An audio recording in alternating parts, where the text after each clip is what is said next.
Hey homeowners! Ever wonder why some walls block noise better than others?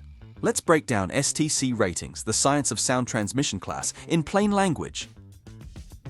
STC stands for how well a wall, door, or window stops sound. The higher the number, the quieter your space. For example, an STC of 30 might muffle a conversation, while 50 could nearly silence a loud TV. It's all about measuring how much sound gets through, tested with everything from whispers to heavy traffic. Think of it like a filter.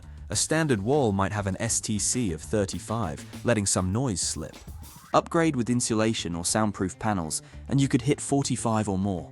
Perfect for a peaceful home office or bedroom. Even doors matter. Add a solid core door to boost your STC. It's not magic, just smart design. Check your home's weak spots, like thin walls or gaps, and boost them with STC-friendly fixes. Want a quieter life? Start understanding and improving your STC ratings today. Visit our website at arrowzoom.com for easy DIY soundproofing. We have an assortment of products, including those that can be used to bolster your room's STC rating.